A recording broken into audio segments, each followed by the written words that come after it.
바이든 웃는 얼굴로 말로 안심시킨 후 뒤에서 칼 찌르는 게 참 역겹기나 마무리 자국 우선주의라고 하지만 이렇게 대놓고 동맹국을 돈줄로 바라보고 정치적으로 이용하는 건 선을 시게 넘은 거지.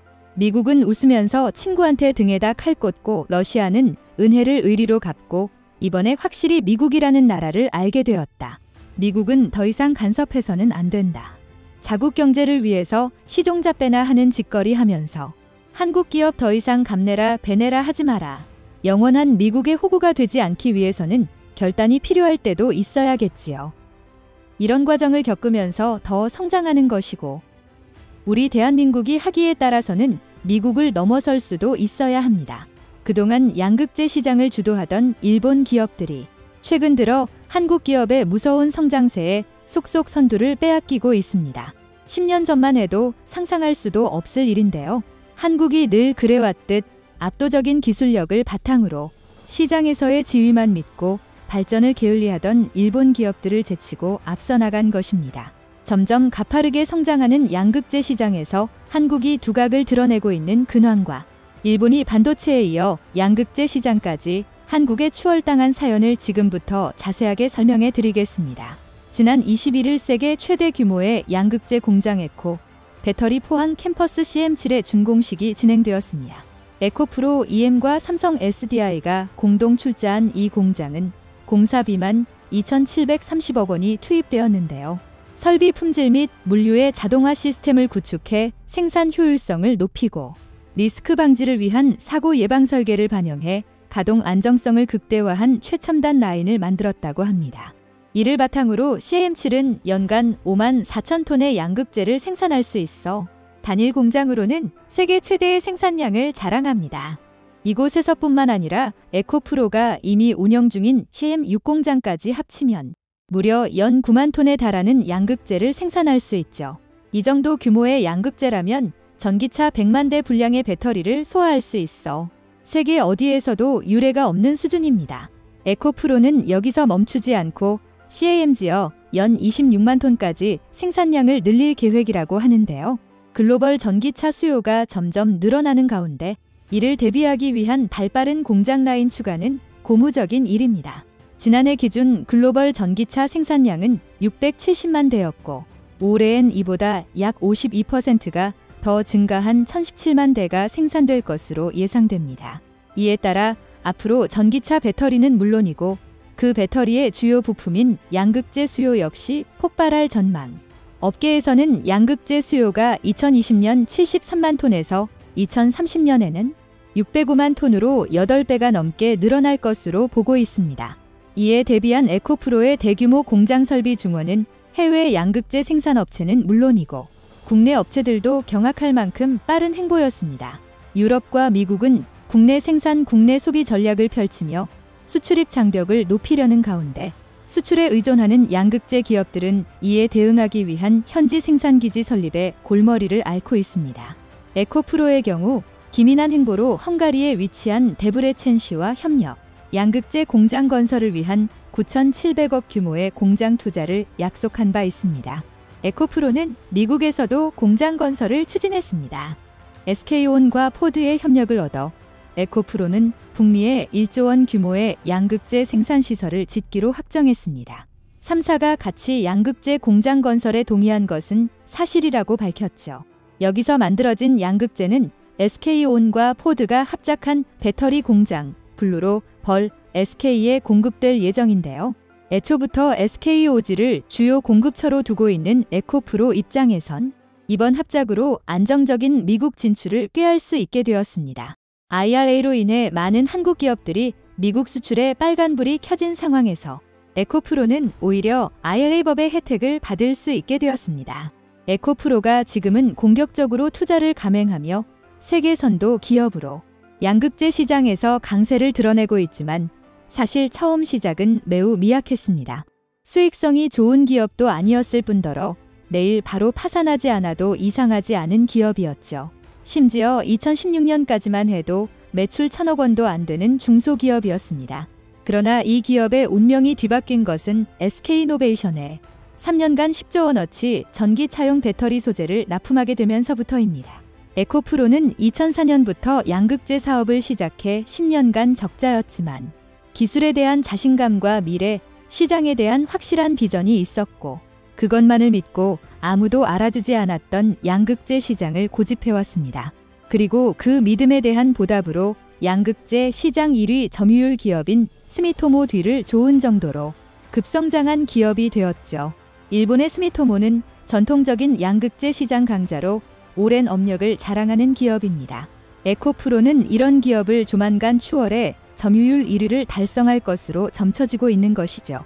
스미토모 금속광산은 16세기에 창업해 올해 기준 무려 432년을 이어온 일본의 대표적인 비철금속 회사입니다. 제2차 세계대전 이전에는 미쓰이 미쓰비시와 함께 3대 재벌을 형성할 정도로 강력한 기업이었죠. 일본의 패전 이후 연합군 최고사령부 GHQ가 스미토모 재벌을 해체해 다양한 기업으로 분해했지만 그런데도 스미토모는 본업인 금속 기술을 바탕으로 지금까지도 사업을 성공적으로 이어오고 있습니다. 스미토모의 핵심 사업은 자원 재련 소재의 3분야로 특히 그 중에서도 가장 중요한 자원 분야에서 탁월한 수완을 자랑합니다. 해외 광산 회사를 통해 조달한 구리, 니켈, 금 등을 다양한 금속이 원리를 가공해서 판매하고 있은 재련 기술에 있어서는 세계 그 어디 기업과 비교해도 밀리지 않는다는 평가를 들은 스미토모는 전기차 시대에 접어들면서 금속으로 인한 수혜를 누린 기업이 되었습니다. 강력한 경쟁자로 급부상했던 중국이 세계 경제 문화와 미국의 견제로 인해 비철금속 생산에 큰 타격을 입으면서 그동안 다수의 비철금속 광산을 몰래 사들인 스미토모기 가격 상승의 혜택을 고스란히 받게 되었기 때문이죠. 전기차 배터리를 만드는데 필수적인 니켈산 리튬을 스미토모는 자력으로 생산이 가능합니다. 파나소닉이 이 니켈산 리튬을 구입해 만든 배터리를 테슬라에 공급하면서 스미토모는 말 그대로 돈방석에 앉을 수 있었는데요. 전기차 시장에서 절대적인 점유율을 자랑하는 테슬라의 주요 소재 수출 기업으로 스미토모가 자리 잡으면서 양극재 시장에서도 1등의 지위를 차지할 수 있게 된 것입니다. 2020년 기준 스미토모의 글로벌 양극 시장 점유율은 무려 48.8%에 달했는데요. 이 점유율을 깨고 한국이 스미토모를 따라잡는 것은 무리라는 분석이 지배적이었습니다. 오랜 역사를 지닌 데가 좋은 니켈 산지도 미리 확보해둔 스미토모를 추월하는 것은 아무래도 불가능해 보였죠.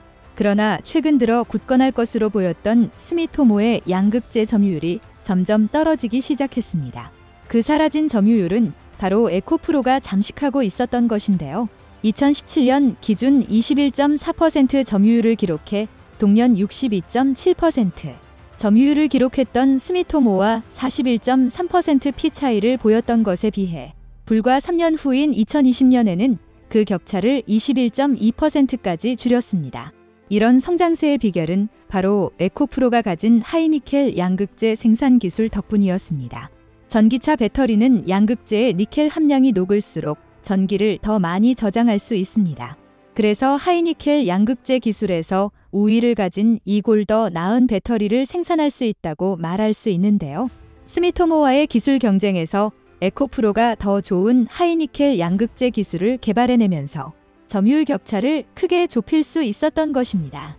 게다가 공격적인 투자로 생산량 자체를 크게 늘릴 계획인 에코프로는 가격 경쟁력까지 챙겨서 점유율을 더 빠르게 녹일 수 있는 상황. 한국의 추격을 따돌리기 위해 스미토모는 인도네시아와 협상에 나서며 안정적인 니켈 공급망을 확보하고자 했습니다. 하지만 인도네시아 니켈 가공 공장 프로젝트가 불발로 끝나면서 치명적인 타격을 입게 됩니다. 현지 파트너인 PT발레 PT베일과 틀어진 것이 결정적인 원인이었는데요. 현지 업체와 가격 및 공사 일정에 관해 타협할 수 없어 공사 자체가 없어진 것입니다. 스미토모 금속광산 최고 재무 책임자 CFO인 베르나 누스 아르만두는 외신 인터뷰를 통해 인도네시아 니켈 광산 프로젝트의 실패를 만회할 다른 장소를 물색 중이라고 밝혔습니다. 하지만 PT발레와 계약이 엎어지면서 다른 현지 업체와의 계약에까지 큰 난관이 발생했고 타당성 조사에도 시간이 걸리면서 결국엔 안정적인 니켈 수급에 차질이 생겼습니다. 그러지 않아도 한국 기업의 기술력을 따라잡기 위해 대규모 연구 개발 투자하고 있어 자본의 여유가 없는 가운데 바짝 쫓아오는 에코프로 외 격차를 다시 벌리기는 쉽지 않은 상황이죠. 에코프로의 지속적인 성과는 주식시장에서 드러났습니다. 하이니켈 양극재 생산성 호재와 스미토모 광산의 부진으로 에코프로는 21.5%의 가격 상승을 기록했죠. 다른 한국 양극재 생산 기업도 에코프로와 마찬가지로 상승세를 보이며 연구 개발 투자 및 공장 라인 확충에 심혈을 기울이고 있는데요. LG화학은 LG에너지솔루션 분사와 더불어 생산 라인을 늘려 향후 양극재 시장에서 세계적인 지위에 도전할 것을 선언. NCM 3원 양극재 위주의 제품에서 알루미늄을 포함한 NCMA 양극재 생산 라인을 구축하며 니켈 함량을 무려 90%까지 높이는 모습을 보였습니다. 하이니켈이 곧 시장 지배력을 의미하는 가운데 LG화학이 선보인 양극재 제품도 세계 시장의 눈길을 끌어 LNF와 포스코케미칼 역시 에코프로와 LG화학을 바짝 쫓으며 양극재 시장에서 한국 기업 전반이 두각을 드러내고 있습니다. 글로벌 배터리 시장 조사 업체 벤츠 마크 미네랄 인텔리전스 BMI에 따르면 3원계 배터리 양극재 업체 중상위 10개 기업 가운데 5개 기업이 양극재 생산량 상위권에 안착했습니다. 일본과 유럽 기업 위주였던 양극재 시장에서 한국이 비로소 두각을 드러내며 배터리 시장에서 제 역량을 뽐내고 있죠. 반면 스미토모와 함께 상위권 그룹에 속해 있던 일본의 리치아 그룹은 한국 기업에 밀려나며 망신당했습니다. 과거 반도체 소재, 부품 장비에서 뛰어난 역량을 드러내며 한국 기업은 일본 기업을 절대 따라가지 못할 것이라 비웃었던 일본은 2022년 들어서 양극재 분야에서도 똑같은 구도로 웃지 못할 상황에 직면한 것이죠.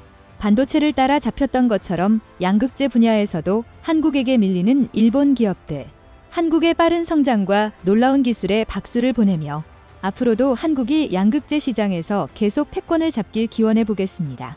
북한이 일본 열도 상공을 넘어가는 탄도미사일을 발사하자 일본은 북한의 행동이 일본과 국제사회의 평화와 안정을 위협하는 것이라며 강력히 비난했습니다. 지난 4일 북한이 쏜 탄도미사일은 홋카이도와 아오모리현 사이를 지나 태평양으로 떨어졌습니다. 일본 열도를 북한 미사일이 지난 것은 2017년 9월 이후 5년 만의 일이었습니다. 이날 일본 정부는 국민들의 휴대전화에 경고 메시지를 발송했고 신칸센을 잠시 정지시켰으며 NHK 등 방송사들은 정규 방송을 중단하고 속보를 전했습니다. 일본 정부는 미사일 통과 지역 주민들에게 대피 경보를 발령하고 일본 중의원도 5년 만에 대북 규탄 결의를 만장일치로 채택하는 등 북한에 대한 비난에 열을 올렸습니다.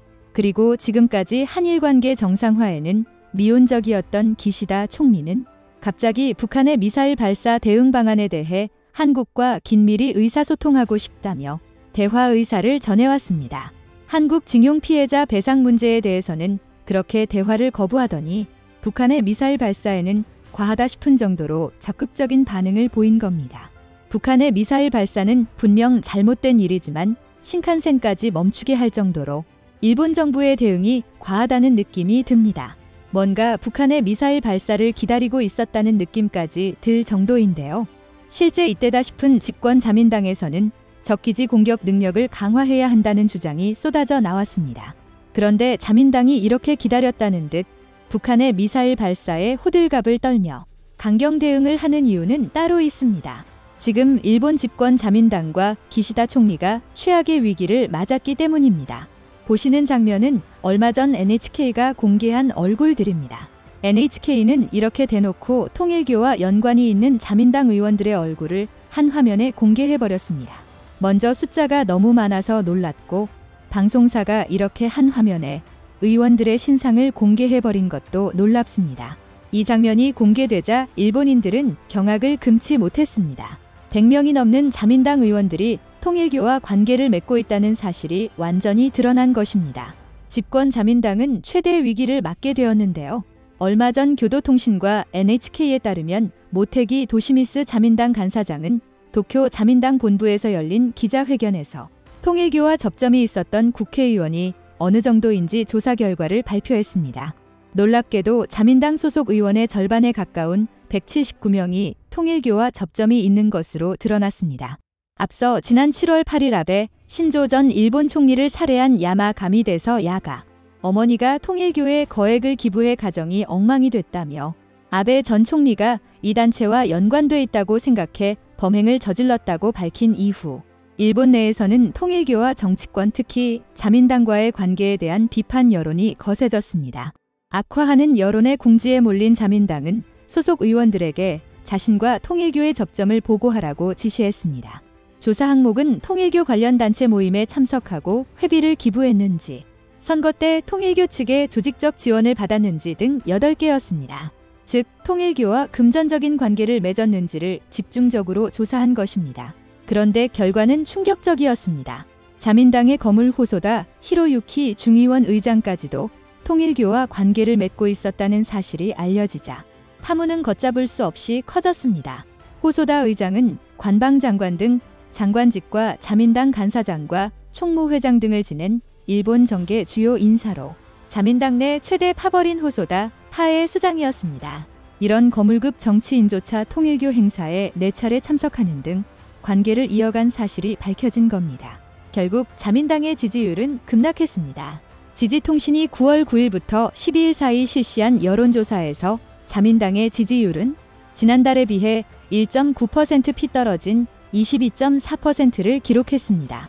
일본에선 내각 지지율과 정당 지지율의 합이 50% 이하가 되면 정권이 붕괴한다는 속설이 있는데 그만큼 현재 정권이 매우 위험한 상황임을 짐작할 수 있습니다. 무엇보다 아베 정권 말기에 지지율이 떨어져도 50% 안팎이었던 점을 감안하면 기시다 정부의 지지율이 얼마나 낮은 것인지 알 수 있습니다.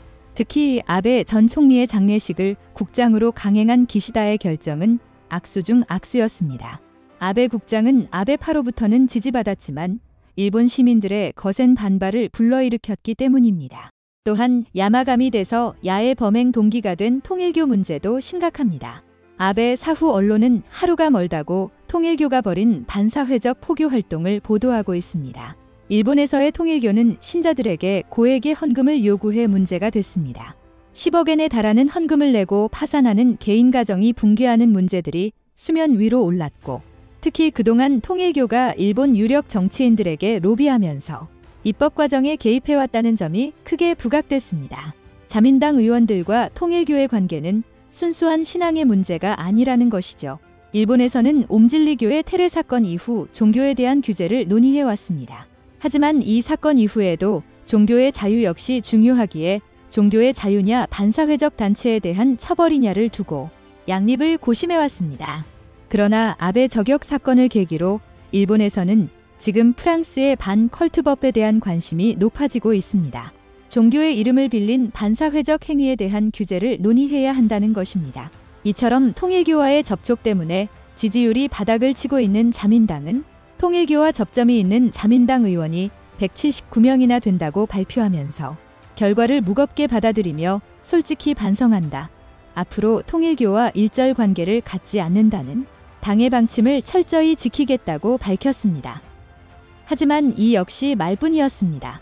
자민당은 통일교와의 인연을 쉽게 떼어내지 못하고 있습니다. 일본 정부는 과거 신자와 변호사 등이 옛 통일교의 해산 명령을 법원에 청구하도록 요구한 것과 관련해 해산 명령을 청구해선 안 된다. 교회의 간부 등이 형사처벌을 받지 않았는데 법원에 해산 명령을 청구하는 것은 어렵다고 생각한다라며 반대 의견을 낸 것입니다. 하지만 일본 내에서는 일단 법원에 해산 명령을 청구하고 판단은 법원에 맡겨야 한다는 의견이 잇따르고 있습니다. 그런데 일본 내 여론이 이렇게 좋지 않은 상황에서 기시다 총리가 결정적인 무리수를 저지릅니다. 기시다 총리가 최근 시진핑이나 푸틴처럼 장기 집권의 의지를 내보여 일본 내에서 엄청난 비난을 불러일으키고 있습니다. 어이없게도 자신의 정무 담당 비서관의 장남을 기용한 것인데요. 아무리 세습 정치 전통이 강한 일본이라지만 중책인 총리 비서관 자리에 정치 및 행정 경험이 거의 없는 아들을 발탁한 데 대해 논란이 확산하고 있습니다. 하지만 정부 대변인 격인 마스노 히로카즈 관방장관은 정례 기자회견에서 쇼카로의 식견을 근거로 적재적소 인사를 실시했다고 주장했습니다. 기시다의 장남 쇼카로는 부친의 선거운동을 돕는 것뿐만 아니라 아버지와 함께 TV 프로그램에도 출연하는 등 일찌감치 정계 입문을 위한 준비를 해왔습니다. 그런데 이번에 쇼타로와 함께 기시다 총리를 보좌할 또 다른 정무 담당 비서관은 시마다 다카시 전 경제산업성 차관으로 그의 나이는 올해 62입니다. 쇼타로와 연배나 경력 등에서 상당한 차이가 있다는 것만 봐도 기시다의 장남이 얼마나 어리고 경험이 없는가를 알 수 있습니다. NHK는 기시다 총리가 아들을 정권 운영의 최전선에 앉힌 후 자신의 후계자로 키울 목적이라고 분석했는데요. 기시다 총리 또한 조부 부친이 모두 의원을 지냈고 히로시마 지역구를 물려받은 3대째 세습 정치인입니다. 아무리 집권 자민당 의원 중 약 30%가 세습 의원이라지만 아버지가 총리로 재직 중에 대놓고 장남을 자기 측근이자 고위직에 발탁한 것을 두고 아베의 눈치를 볼 필요가 없어진 기시다 총리가 장기 집권을 위한 포석을 두었다는 분석까지 나오고 있습니다. 기시다 내각의 지지율이 29%까지 떨어진 상황에서 이 결정이 과연 유권자들에게 어떤 평가를 받을지 주목됩니다. 이런 상황 속에서 북한이 일본 열도를 넘어가는 미사일을 발사하자 기시다 총리는 적국의 탄도미사일 공격에 대비해 민간 피난처 설치도 검토하고 있다며 강력히 비난하고 안보 위기를 부각하며 일본 국민들의 눈과 귀를 북한으로 돌리고 있습니다. 결국 북한의 미사일 도발을 정권 유지 수단으로 이용하고 있는 것입니다.